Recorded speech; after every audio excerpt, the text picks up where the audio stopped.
আমরা নীতিগতভাবে ভোটিংয়ে যাওয়ার পক্ষে নই, যেটাকে র্যাঙ্ক ভোটিং সিস্টেম তারা বলছে। কারণ এই জন্যে আমরা এখনও বিভিন্ন জায়গায় দেখি যে হর্স ট্রেডিং নামে যেটাকে প্রসিদ্ধ শব্দ, মানে কেনা বেচার যে দিকটা হয়, তো এই জন্য আমরা কেনা বেচার বা একদিকে ডাইভার্ট করার যে সিস্টেমটাই আমরা ব্লক করে দিতে চাই।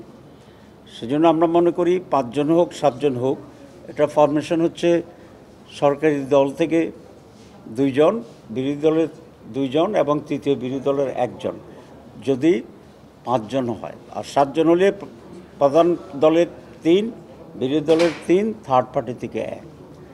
আমরা চাই এটা ঐকমত্যের ভিত্তিতে হোক, এই আলোচনার ভিত্তিতে।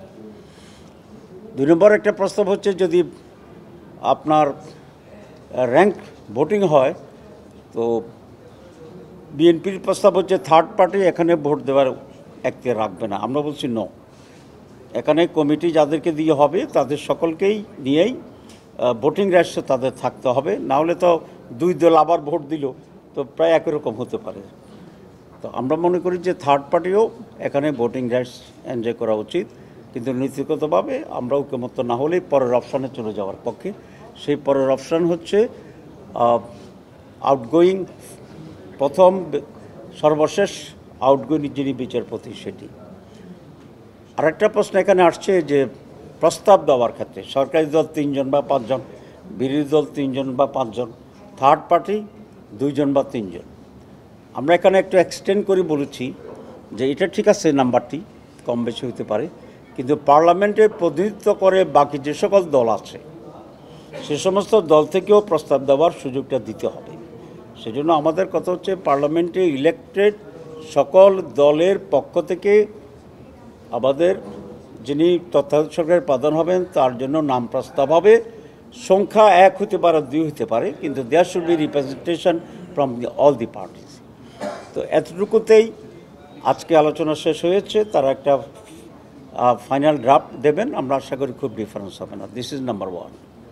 নাম্বার 2 হচ্ছে আমাদের প্রধানমন্ত্রী একসাথে কতটা দায়িত্ব ভোগ করতে পারবেন, দায়িত্বশীল হবে। সেখানে কমিশনের অরিজিনাল প্রস্তাব হচ্ছে যে কোনো একটি 3টির ভিতরে প্রধানমন্ত্রী, লিডার অফ দি হাউস এবং দলের প্রধান, এই 3টির ভিতরে যে কোনো একটাতে একজন ব্যক্তি দায়িত্ব পালন করতে পারবেন। উনি হয়তো প্রধানমন্ত্রী থাকবেন, নতুবা দলের প্রধান থাকবেন, নতুবা লিডার অফ দি হাউস থাকবেন। আমরা এখানে বলেছি যে না, 2টাতে ওনাকে চয়েস দেওয়া যেতে পারে। একটি হচ্ছে প্রধানমন্ত্রী আর একটা হচ্ছে লিডার অফ দি হাউস। এই 2টার কাছাকাছি দায়িত্ব, শুধু এখানে যদি ডিভিশন হয়ে যায় তাহলে মাঝে মধ্যে অচল অবস্থা তৈরি হয়ে যেতে পারে।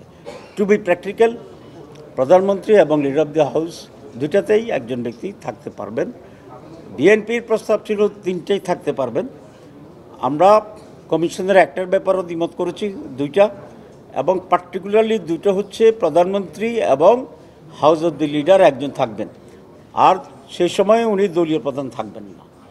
উদাহরণ সারা দুনিয়া আছে, অনেকে বোধহয় আপনাদের বলেছে, আমি আর উদাহরণ দিতে চাই না। আমাদের স্ট্যান্ড হচ্ছে এনি 2, পার্টিকুলারলি প্রধানমন্ত্রী এবং লিডার অফ দি হাউস একজন, আর তখন উনি দলীয় প্রধান হিসেবে থাকতে পারবেন না।